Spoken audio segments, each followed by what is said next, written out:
Welcome, everybody. I'm joined by Andy.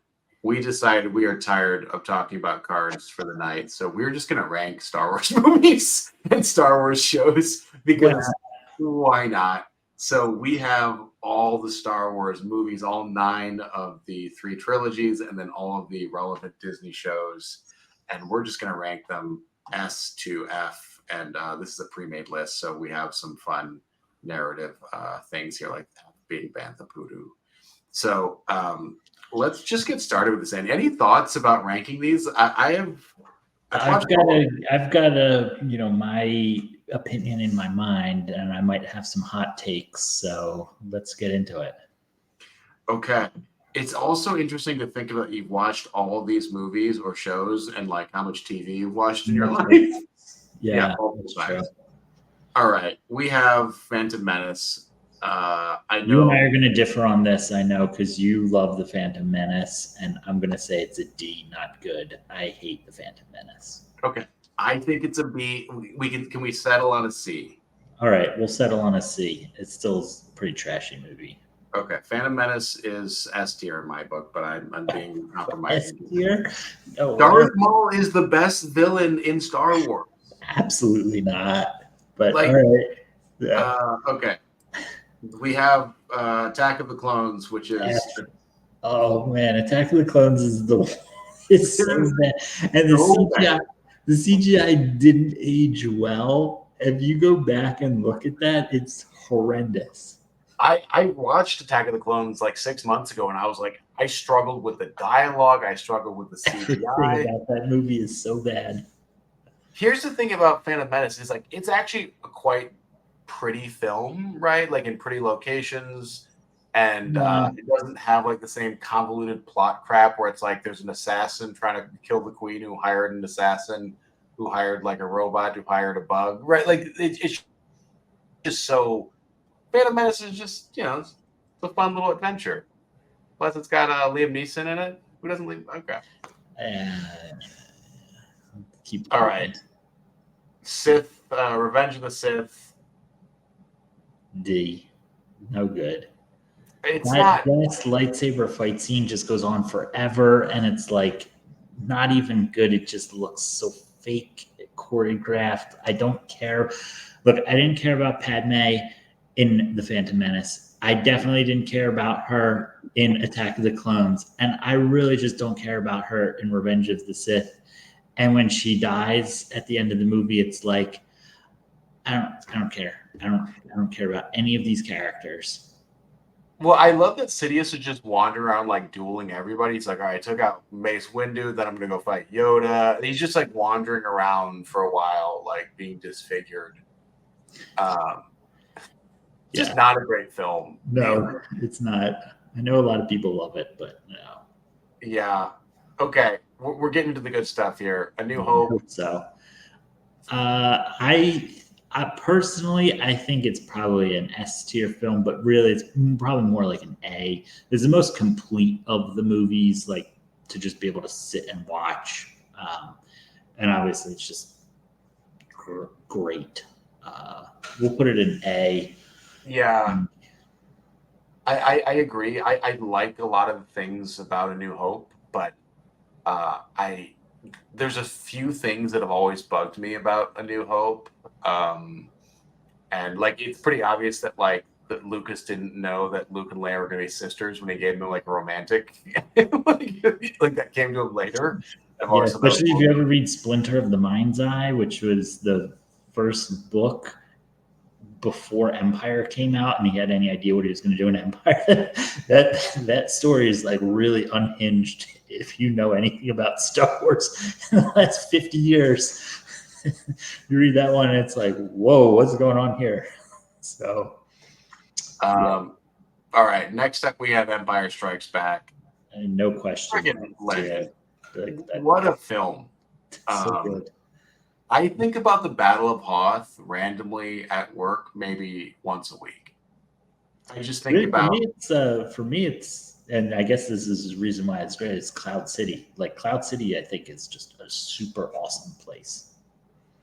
I would say the Battle of Hoth is my Roman Empire. Like, have you seen that question? Like, How often do you think about the Roman Empire? It's like, how often do you think about the Battle of Hoth? I'm like, yeah, maybe like once a week. Just think about the It's use good. of the ion cannon, Admiral Oswald jumping the fleet in too soon, Kind of right? wonder, like, how did they get that Planet Defender ion cannon there? And like, man, they What just an effective abandoned it. Like, that's a big piece of technology, right? Yeah. But yeah, everything about it is great. And I think finally, I've probably watched it a dozen times plus. One of my favorite movies of all time. I'm not gonna lie, from like fifth grade through like freshman year of high school, I literally watched Star Wars every single day after school. And then like on the weekends, I'd watch like the entire trilogy unless I was going to a Star Wars CCG tournament. I was a complete Star Wars nerd. So I've seen each movie like hundreds of times. Okay, well, you didn't have to one up me that much. That was I like know. you one up me like it's like over. Well, I don't think about it like every week. So you one upped me on your Roman Empire. All right, next up we have Return of the Jedi, which I'm going to put Hey, here. I would It, say nay. I know that people hate on Return of the Jedi, but I think it completes an arc. It is a good movie. The Battle of Endor is fine. If the Fine. Battle of Hoth is your Roman Empire, Jabba's Palace is mine. I think about Jabba's Palace all the time. That place is so cool. All the aliens in it, awesome place. And the final lightsaber duel, like the actual space battle is fine. Um, the stuff going on the ground is like I could just completely leave it. Yeah, And that means that Han Solo and Chewie and honestly, really, Leia have like nothing to do in the movie once, well, really ever. They could have just wrote Han Solo out. He's just frozen in carbonite, and then those three characters just have nothing to do. Um, but yeah, the lightsaber duel on Death Star 2, that's like a masterpiece. the scene of Jabba's sail barge blowing up as they drive away is just such a masterful like you didn't like what is it called like fuck around and find out. Excuse me, we're PG-13 channel now. Like it just You get one per. I'm gonna get a YouTube strike. Please don't report me. Yeah. But yeah, I love that scene. It's a great movie overall. I put it in A. I know people don't love it, but Yeah. there's people complain about Ewoks. All right, let's keep it going here. We have whatever this is the Force first. Awakens. I think it's a C. It's fine. It is a movie. It is not terrible. Yeah, you know what my biggest criticism of this, because you have to also think like they're really like if you're not a real Star Wars person, there hadn't really been Star Wars for you for like 10 years. Yeah, there's like Clone Wars and stuff, but if you're just like I go see it in the movie, I see only the movies, like you hadn't seen it in 10 years and you probably hated the original, like the prequels. So really it was like Star Wars was like 1995 and done for you. And I feel like they like The Force Awakens felt like a movie by a committee where they went out and did a bunch of like polling outside of like some type of a whatever movie theater, and they're like, hey, can we ask you some questions? Yeah. What do you remember about Star Wars? And they just did like a cross section of everybody's answers. That remote thing that Luke used, the Kessel Run, made it in how many parsecs? 14, 12. And they just like wrote that in as a piece of dialogue. The Cantina Band, we remember and you're just like, okay, it just felt like, all right, we did a random sample of 2,000 people across the US, and these are the like top 92 things that everybody remembers about Star Wars. Let's just put all of those in, and then it'll sort itself out in the next two movies. Yeah. So like, okay, this is fine. Like I got that reference. I didn't need you to beat me over the head with it, but okay. I agree, and it isn't a terrible. It's not unwatchable like a few of the other ones we're going to get to shortly here. Yes. but they wasted a lot of their more interesting set pieces. Yeah. Okay, I'm gonna move on to Last Jedi. I'm gonna put it here. I think you want to put it in F. Absolute disaster of a film. I know there's a lot of people that like love this movie, and I to this day still cannot figure out why. I just remember sitting in the theater just like dumbfounded that this was the movie that we got. This is how they decided to spend like $250 million.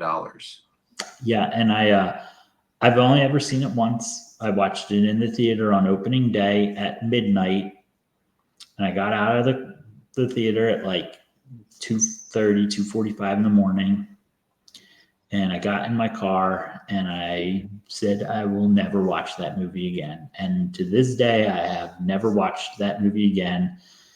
I've only seen like clips of it because they'll be in some like other Star Wars thing, like when Topher Grace did that like Star Wars Always thing, he like spliced in some Episode 8 stuff, but I have no desire to ever see the movie again. That's fair. I don't want to belabor it. I don't hate it as much as I think you do, but I agree. I think it humiliated some of the most beloved characters in the universe totally unnecessarily. So, like, you didn't have to humiliate Luke like that and just make him into like a loser. I almost had my second. You almost had two in one. Yeah. I think I will also go on. I will go on record here because we're recording this and this will go out into the internet and exist forever. I will never watch a Rian Johnson movie ever. Doesn't matter what it's about. Never gonna watch it. Rian Johnson stands come for him. There's like 4 of them left. The guy is.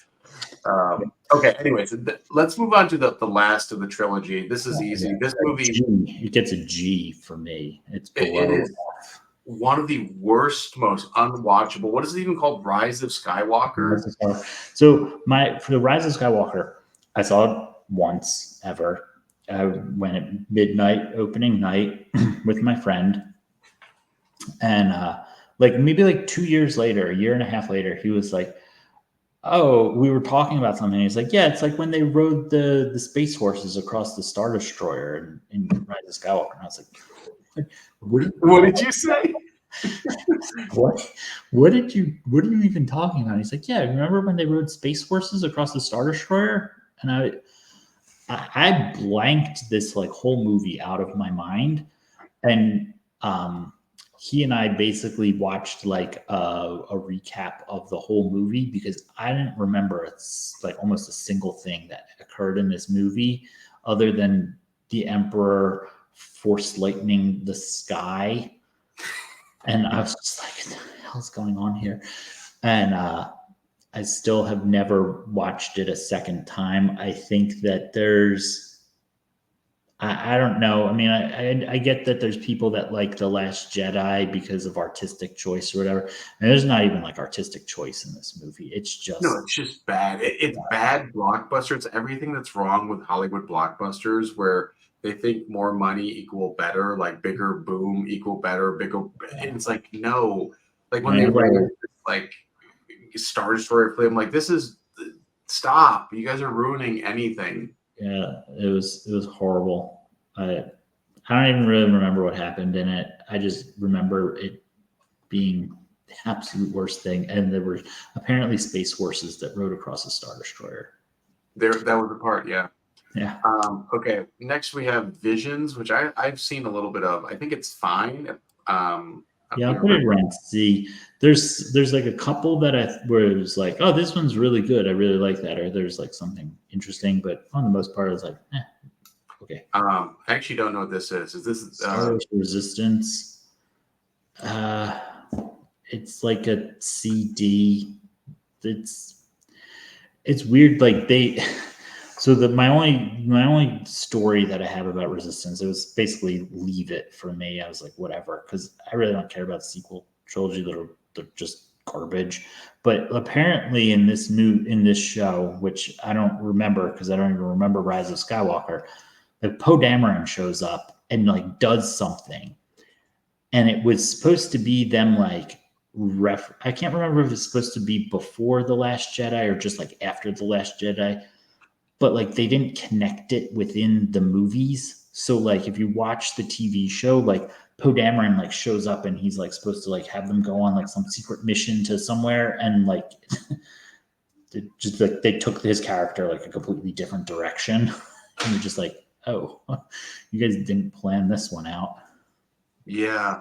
I'm realizing Rebels is missing from this list, which means this list actually sucks. I don't know. Well, we can put it on there. We'll just Rebels is S tier. We'll just put what it is. There's no arguing with me, Andy. Just stop. All right. Next on our list we have Andor, though. Andor is I want also to say this is an A. interesting. I really wanted to put it in S, but I'm My only reason is it does a lot of things that I want Star Wars to do, which is not do anything with the Force or lightsabers. And in fact, I think it doesn't swing hard enough for me in that direction. Like, I forget his name, Cyril, whatever, like the ex-security comm guy that gets like a bureaucracy position with like whatever. Like, I wanted a show about like him only and like his day-to-day life being a bureaucrat on Coruscant. well, it's so fascinating because they're definitely setting him up to be like one of the most evil, like he's gonna run like a concentration camp, right? Like for like rebel sympathizers, right? Like, and it's a fascinating arc. Like there was concepts in that show that I think were really interesting to me that it just didn't click completely. Like I liked seeing a lot of the infighting within the ISB and the squabbling for, favor with Partagaz and, Colonel Yularen. And I also liked the idea of like, hey, we have to rehabilitate all these like ex-Imperial officers and stormtroopers and stuff. And we have this like special section of Coruscant where we like do that. But it was like, I either wanted more to like understand that whole like concept and like see it more in depth because that was interesting. But they pieced it out just like a little bit. And it was kind of like, it either left me wanting more, or it's like, that's okay. That's not how I really think that something like this would have happened, but okay.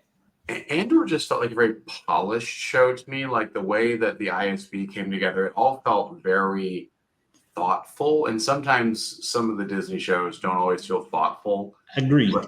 My only other real criticism that I had on Andor, again, this is like character, and was the ISB guy with the orange hair, red hair that ended up being the spoilers. Spoiler alert, skip ahead 10 seconds, but was like, he was the mole to Luthen.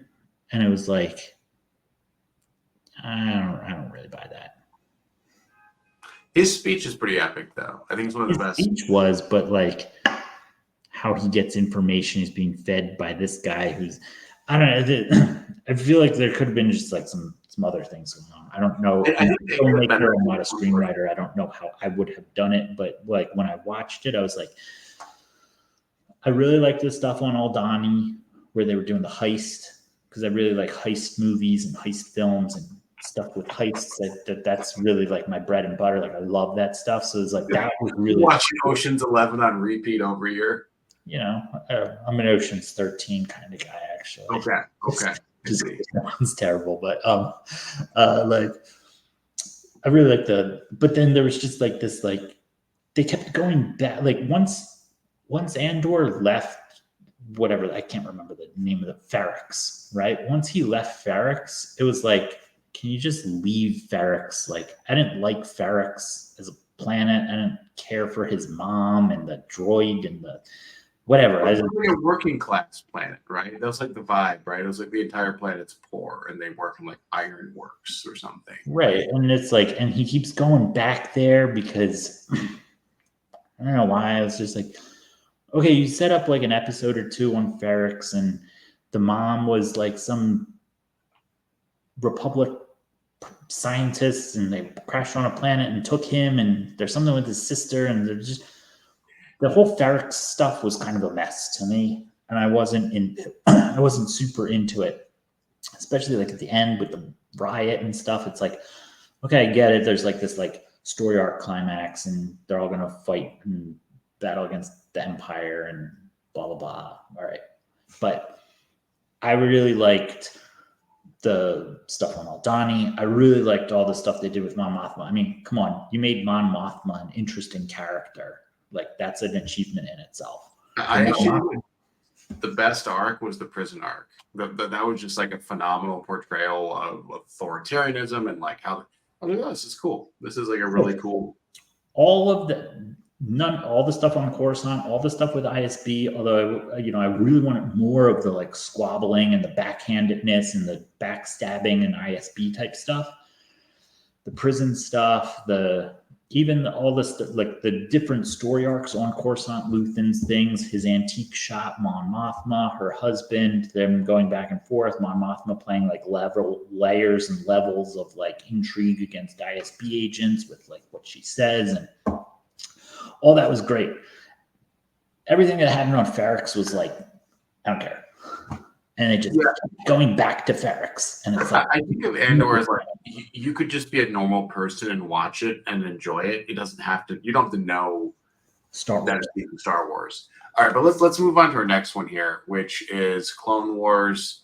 The movie. I'm just gonna give this an A generically because I know Clone Wars is good. I think this is two different Clone Wars here. So this Clone Wars that we're ranking, I think we can just pull both Clone Wars up here and say generically it's an A.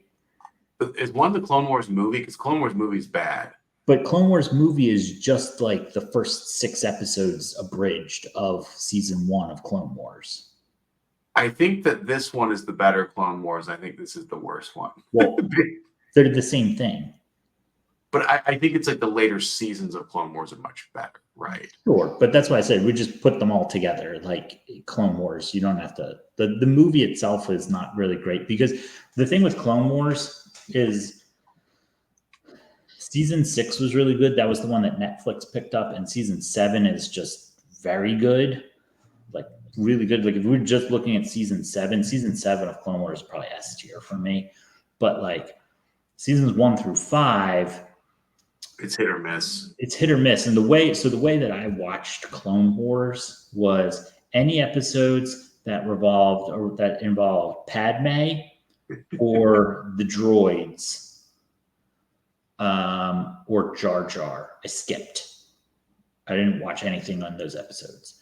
I only watched episodes that were Anakin, Obi, Ahsoka, and the clones centric. And it could be like clones like Plo Koon and Wolfpack are doing something over here or something, right? But like as long as those other characters, Jar Jar or Padme, could like show up in the episode and like have 2 lines of dialogue and leave. But like as long as the majority of the episode was centered around Anakin, Obi, Ahsoka, and clones or any combination of them, with the exception of this arc where Obi-Wan goes like undercover as a slaver bounty hunter on some planet and saves a bunch of Twi'leks or something. Like that one was okay, whatever, I don't care. But I mean, like Crisis on Umbara is like one of the best like 2-episode, 3-episode arcs. The Mortis arc, like all of that's really good, and it's all feeding into future stuff. So I think A is probably appropriate, but the first 5 seasons have a bunch of hit or miss stuff. And that's where the Clone Wars movie comes in because it's just an abridged version of the first like season where they took all the cool stuff that happens out except the Battle of Christophsis, and they focused on Padme. And she's one of my least favorite characters of all time. Oh, I think Padme is terribly tedious. And that movie is just focused on her and doing some BS on court. And I'm just like, I'm not into this. I hate Padme. She sucks. All right, let's keep it moving though. We have The Mandalorian. I don't think this is a controversial pick. Really? It's good. It's not great to me. All right, I'll go with you. You came down on Phantom Menace for me. I came down on Mandalorian for you. The thing is, if this was just Mandalorian season 1 and 2, I would have it in A. 3 was like not great. I thought 3 was. I might be one of the. There were some things in 3 that I didn't like, for sure. Anything with Moff Gideon was not very good. There were a couple of episodes where I was like, this is fine. This is a fun one-time adventure. Like there was too many Monster of the Week episodes. There was too many like, let's go here. We have to get the thing. The baby ran away. Like it was just. So my whole thing with the Mandalorian, and I know you. You can't say that I know, but I think with the Mandalorian, it is very much a role-playing game in video form. In that Dave Filoni is a game master, right? He's got his little screen up with all his stats of his monsters and stuff, and all the characters are in there, and it's like, okay, this week Mandalorian is gonna go do X thing, and that's the role-playing session. We play out this session, and then the next time we meet, we're going to do the next session. So it feels very much of this is just a role-playing game in progress. With I think that if they didn't, there's some stuff with like actual Mandalorian backstory, like on Mandalore and the monster thing that lives in the sea, whatever the hell that was. Lame, yeah. I mean, it was better than any of the Moff Gideon stuff with him making Beskar troopers and Grogu piloting IG-11, like kind of messy at the end there. I think if the Mandalorian was really just the 2 episodes from the Book of Boba Fett where he shows up, that would have been like a better ending for it. But I think season 1 is so good, and season 2 is like very, very good.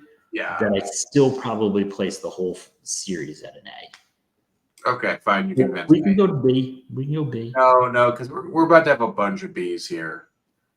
We're about to have a bunch. Less than B's, but okay. We're gonna do some rapid speed here. Obi-Wan, it could have been more. It gave us one cool moment, but otherwise, yeah, I wasn't into Obi-Wan. Yeah, I put that at D. It's like after watching it, you're just like, why did we do this? Like, was this necessary? Did we need this? I mean, the best part of Book of Boba Fett was the 2 episodes where the Mandalorian showed up, and they were just about the Mandalorian. Right. It was just everything else with Boba Fett was terrible. Like in those stupid kids with their racing bikes or whatever. Well, the speeder bike gang was stupid, but I'll take it back. The first 2 episodes of Book of Boba Fett where it's like him with the Tusken Raiders and like learning about like Tusken Raider culture and stuff was different and interesting. But I don't know that I would want to watch a whole series about that. So having it just be limited to 2 episodes was fine. But beyond that was going to be tedious. And then the whole last episode is just completely off the rails. You're like, what the hell is going on here? Well, I forgot who are these characters? I started to see Star Wars Unlimited cards. I was like, Fennec. Who's Fennec again? Oh, it's assassin that he has saved. And I was like, oh, it's just uninteresting plot line. All right, let's keep it going here. So we have Rebels and S tier. Just don't forget that. Rebels is an S tier. Bad Batch is good. Yeah, I was going to put it B or C. I could go either way. There's some interesting storylines that they have. I like how it ended up kind of closing out. But the whole time that I watched it, again, spoilers, if you're 30 minutes into this show, you've probably seen it. But I really wanted to, they introduced Commander Cody at some point in season 3. where he meets Crosshair and they're like talking and good soldiers follow orders type conversation about like, disobeying orders and stuff. I kind of really thought that they were going to bring Cody back in at the end, because I feel like coming out of the prequels and Clone Wars, Cody's like not one of the main characters, like a character, right? He's not Obi, Anakin, or Ahsoka, but he's like there with Rex, basically, right? And like coming out of Clone Wars, like what happens to Rex, but you don't know what happens to Cody, and Cody's like effectively like a clone commander that's in the Empire, and he tried to kill Obi-Wan. So you want to see like this redemption arc, and they bring him back, and it's like, okay, cool, we're gonna get there with Commander Cody. Yeah. And they just never do anything with that. And that really annoyed me. Okay, that was my rant about Bad Batch. Also, I'm realizing this damn template we found, Andy, is missing Rogue One. Rogue One's also S tier, to clarify. There's absolutely. Rogue One, and then there's Rebels. I don't know why those aren't on there. But Solo... See, yeah. There was some interesting stuff that I really liked in Solo. Yeah. And to be honest, it was kind of just a fine Star Wars film. That's it. Yeah, I think that's right. Bad. I think it gets a lot of flack because people like Harrison Ford a lot as Han Solo, which I get, and people also like Billy D. Williams as Lando, and neither one of them were in it. So yeah, I don't actually remember who they cast as Han Solo. Like, I know you had, what's his name? The guy from Childish Gambino. Yeah, Childish Gambino was Lando, but I'm like, wait, who is Han? Did that guy have a career? Alan